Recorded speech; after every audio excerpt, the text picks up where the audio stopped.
Hello dear student, Arsitektur Desain Studio 4. Video kali ini saya akan menjelaskan tentang persiapan untuk ujian akhir semester, atau kita bilangnya final test, UAS gitu ya. Sebenarnya semua kriteria, semua persentase, dan apa saja yang dinilai, itu semua sudah ada di logbook dan juga sudah ada di TOR, buku tugas, yang di awal semester udah saya bagikan ke kalian semuanya. Ya. Tapi biasanya kalau kuliah konvensional, saya tuh remind lagi ke mahasiswa, saya masuk ke kelas, saya ingetin lagi jadwal-jadwalnya, saya review lagi, terus kemudian saya cek gambarnya masing-masing. Setelah itu, kalau belum menggambar, saya temenin kalian gambar dalam studio. Kan seminggu kita ada studio 2 kali ya, hari Senin dan hari Jumat. Nah, itu saya akan temenin ya minimal setengah hari, saya nemenin kalian gitu. Ya, ngingetin kalian lagi, kadang kita ngumpul berkelompok, diskusi. Tapi karena kondisinya seperti ini, ya saya nggak bisa ngingetin seperti itu lagi. Jadi kesadaran kalian untuk baca TOR lagi, baca logbook lagi, sampai di mana sih progres dari tugas yang sudah kalian buat gitu ya. Makanya saya bikin video ini lagi, ini sebagai ganti remind kalian untuk persiapan UAS ya. Oke. Ini udah malam ya, udah jam 11 malam. Target saya harus launching ini videonya. Nah, besok kalau udah ada yang tanya-tanya, bisa kita bukakan kelas di Google Meeting. Nanti kita diskusi sekalian asistensi. Saya langsung aja share screen. Oke. Nah.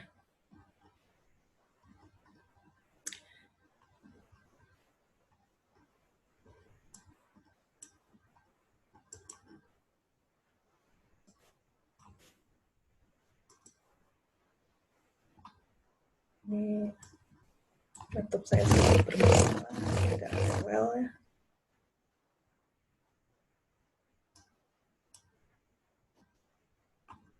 Nah, mudah-mudahan mau diajak kerjasama nih, demi supaya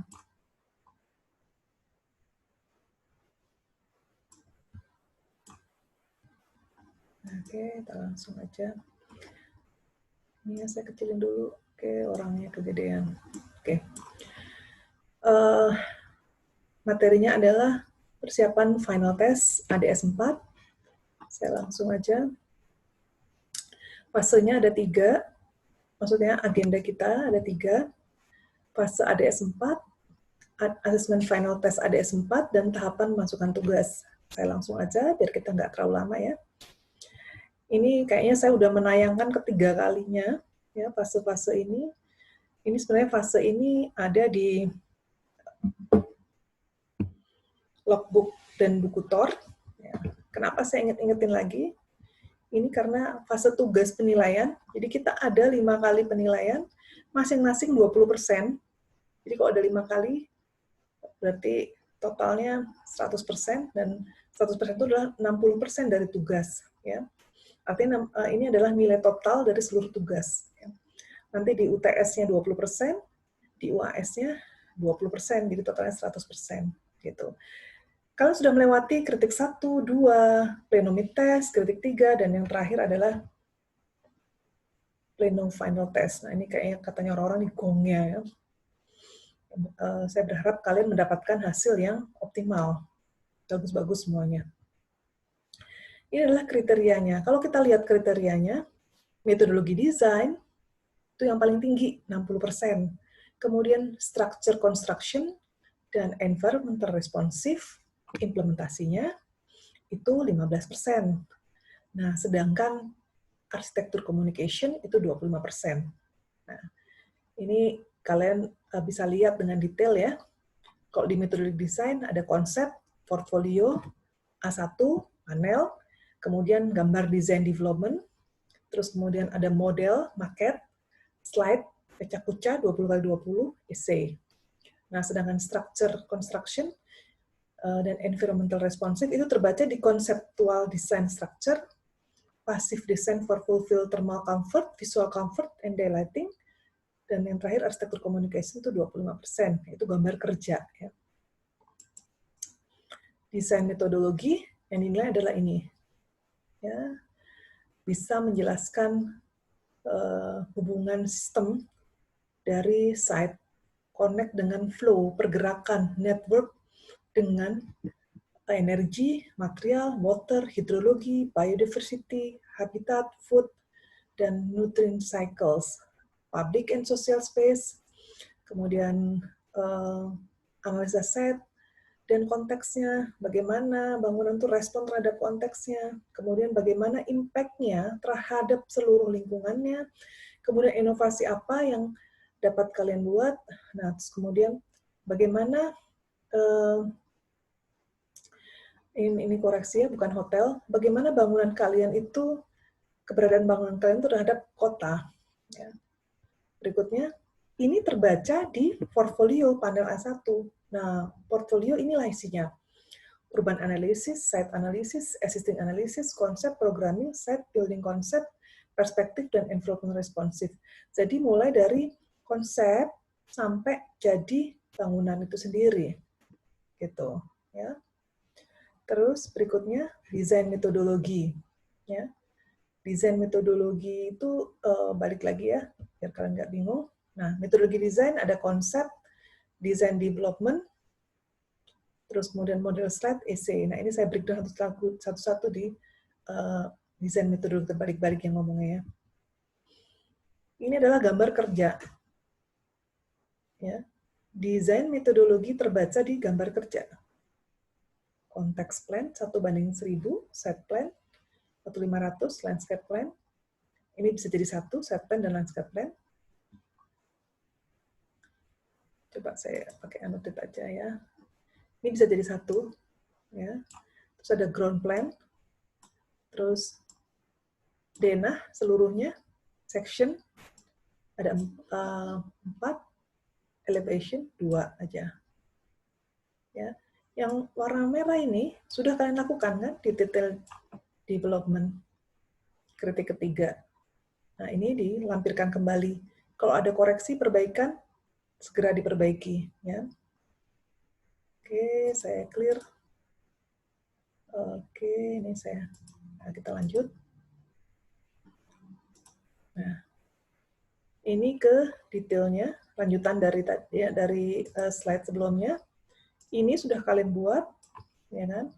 Diperbaiki lagi kalau bisa ada yang kurang. Terus ini konsep ini terbaca di panel. Bisa juga kalian bikin sendiri atau di panel, terserah. Ya. Ini juga di panel. Ya. Terus sebenarnya kalau pertemuan konvensional, saya akan ngecek nih, karena ini adalah proses. Ini yang di sini adalah proses. Yang poin ini adalah proses dari awal ada ide, makanya ada logbook. Biasanya saya ngecek logbook, nanti saya lihat prosesnya seperti apa, gitu. Nah, ini karena kondisi seperti ini, kalian siapkan saja pada waktu presentasi, ketika gambarnya saya minta, kalian tunjukkan, gitu. Ya.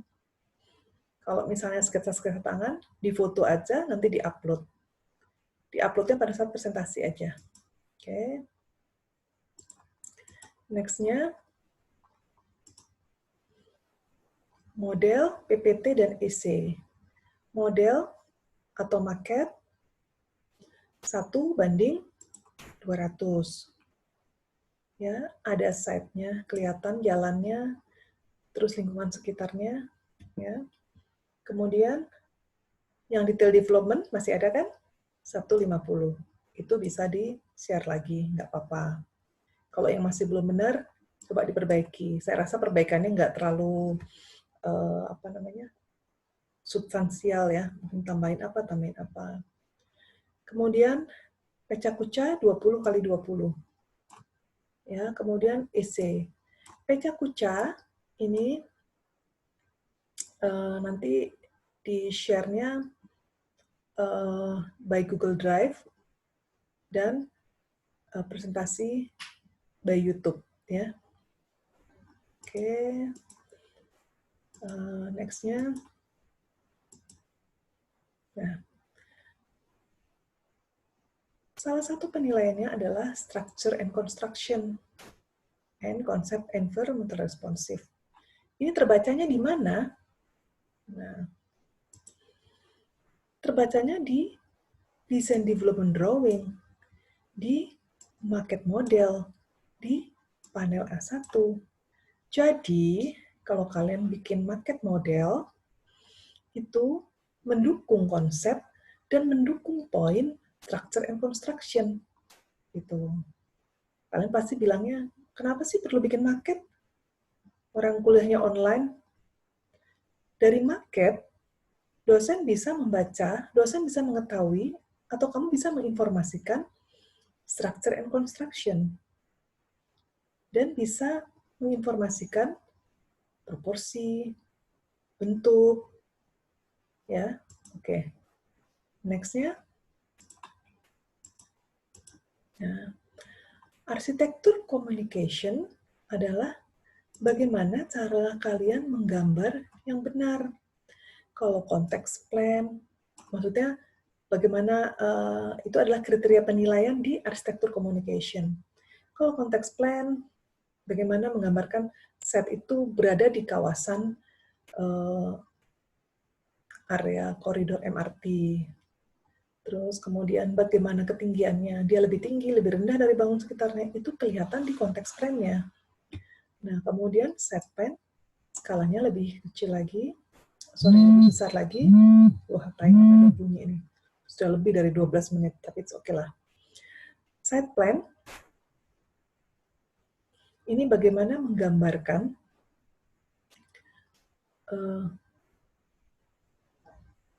kondisi site kalian di antara bangunan-bangunan sekitarnya, di antara sirkulasinya dengan jalan, dengan MRT, dengan halte, terus kemudian vegetasinya ada di situ. Nah, site plan ini menggambarkan tinggi rendah dari tatanan site, tinggi rendah bangunan, terus kemudian jenis atapnya, semua kelihatan di site plan. Oke. Kemudian berikutnya adalah landscape plan. Nah, landscape plan itu menggambarkan vegetasi dan penataan hardscape, softscape yang ada di site kalian. Kemudian kita masuk ke skala yang besar, ground floor plan. Nah, ground floor plan ini menginformasikan antara ruang luar dan ruang dalam, akses dari luar ke dalam, sirkulasi seperti apa. Kemudian ini denah seluruh lantai, ya skala 1-200, terus potongan ada 4, elevation ada 2, tapi nanti didiskusikan lagi dengan dosen pembimbing, jangan-jangan terbalik, elevation-nya 4, section-nya cukup 2, gitu ya. Terus kemudian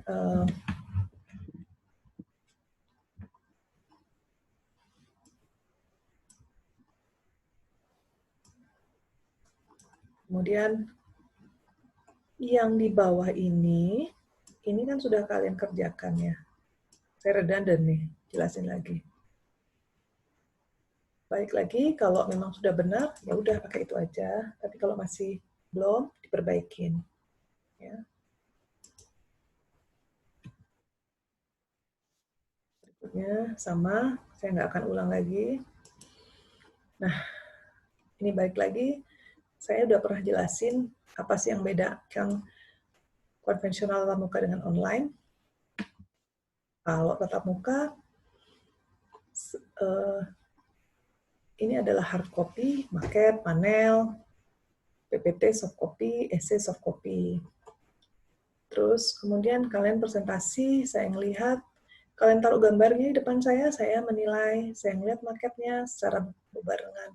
Lihat gambar, lihat maket, terus lihat presentasi kalian. Sekarang, karena online,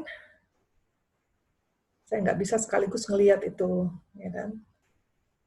Jadi, gambar kerja, soft copy, market 3D, video, terus panel A1, soft copy, 20x20 soft copy, untuk PPT soft copy, essay juga soft copy.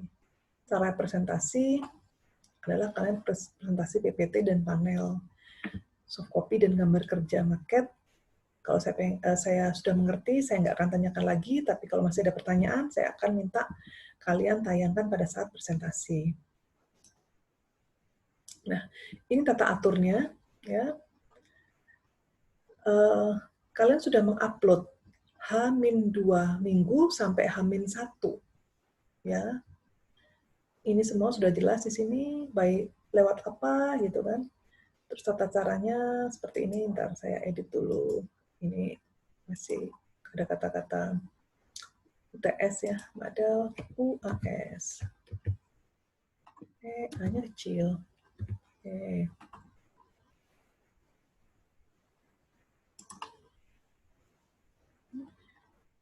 Sampai H-1 diupload, ya, kemudian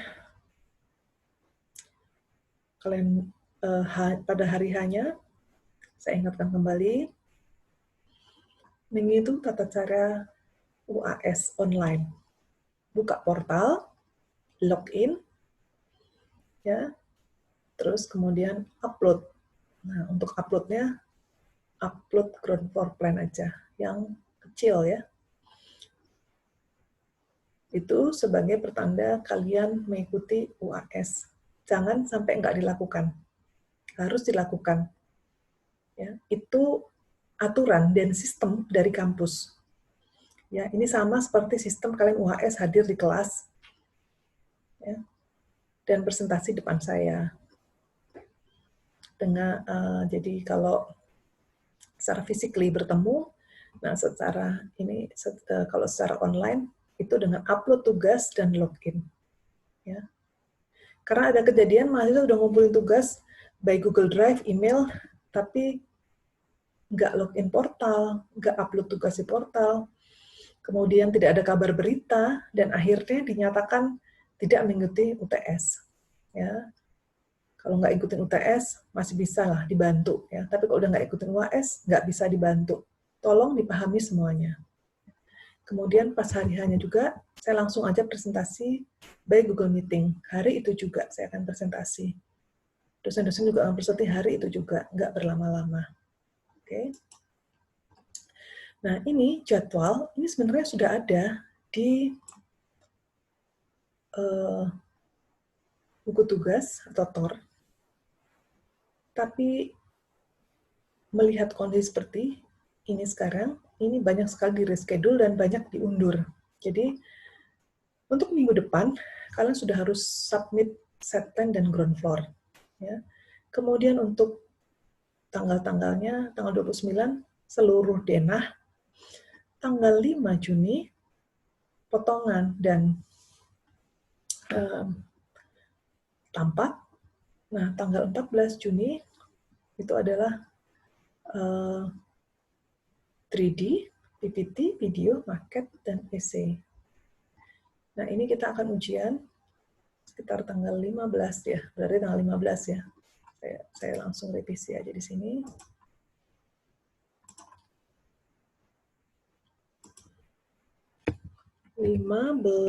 Juni. Oke, 15 Juni udah ujian. Di sini juga udah kalian nanti submit by apa sudah ada semua di sini ya.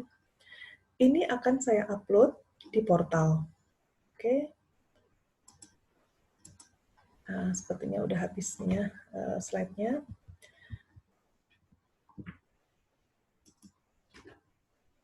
Rasanya sudah cukup clear dan jelas. Nanti kalau ada pertanyaan, bisa tanya di kolom komen atau di forum portal. Besok PPT ini akan saya upload di portal. Dan malam ini akan langsung saya tayangkan. Ya. Biar kalian bangun besok pagi, udah buka YouTube, bisa ngeliat, dan bisa, kalau ada pertanyaan, langsung tanya. Ya. tanya di forum. Saya nggak, untuk sementara saya nggak terima pertanyaan di WhatsApp, jadi saya nggak mau jawab satu-satu gitu ya. Jawabannya akan saya kumpulkan dulu, nanti kita akan buka kelas. Oke, terima kasih. Stay safe, stay healthy, stay creative, stay produktif. Ya, oke, bye.